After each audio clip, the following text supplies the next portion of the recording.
నా సిచ్యువేషన్ ప్రకారం నీకేమనిపిస్తుంది? లవర్స్ అనిపిస్తుంది ఎవరు చూసినా. ఎక్కువగా సోనియా నిఖిల్ మీద కాన్సన్ట్రేషన్ చేసింది. నిఖిల్ ఎవరితో అయినా ఆడవాళ్ళతో మాట్లాడుతుంటే ఆమెకి ఈర్ష్య వచ్చేసి మాట్లాడట్లా. మీరు గమనిస్తున్నారో లేదో, ఆమెకి చాలా ఇగో వచ్చేస్తుంది అన్నమాట. ఎవరితో అయినా వేరే వాళ్ళతో మాట్లాడుతుంటే నువ్వు ఎందుకు మాట్లాడుతున్నావు అన్నట్టుగా ఫీల్ అయిపోతుంది. అక్కడైతే క్లియర్గా కనబడుతుంది ఆటలో నిఖిల్ మీద ఏదో ఉంది, ఏదో తొడబంధం ఏదో ఉండే ఉంటుంది బయట. ఈ వారము ఆర్జీవీ శిష్యురాలు కదా అన్న, ఈ వారము గేమ్ కట్ ఎక్కువ బూతులు అగ్గులు అయినాయి అని ప్రజలు అంటారు, మీరేమంటారు? మేము కూడా అదే అంటాం. కాకపోతే మాకు నచ్చినవి కొంతమందికి నచ్చలేదు, అంతే తేడా. ఇప్పుడు బూతులు ఉన్నాయి కానీ గేమ్ వైజ్గా అగ్రెసివ్నెస్ అనేది కనబడింది అంతే.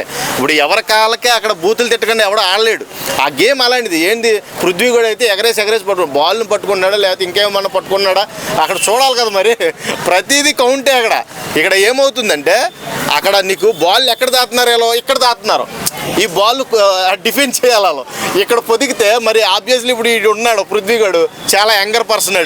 ఆడు బాగా కోపం వచ్చిందంటే ఏదైనా చేస్తాడు. ఆడు వెళ్ళి లాగేస్తున్నాడు డైరెక్ట్గా. అవి అంతా ఇబ్బందిగానే ఉన్నాయి చూసేవాళ్ళకి కొంతమందికి. నాకైతే బాగున్నాయి. మీకు ఎలా ఉందో నాకు తెలియదు కానీ నాకైతే చూడముచ్చటగా ఉంది. రాత్రి అయితే ఈడు ఎవడో మణికంఠ కూడా హగ్గులు ఏంటి అక్క అని పిలుస్తున్నాడు, హగ్గు ఇమ్మంటున్నాడు. ఆడేందో నాకు ఏం అర్థం కావట్లేదు స్వామి.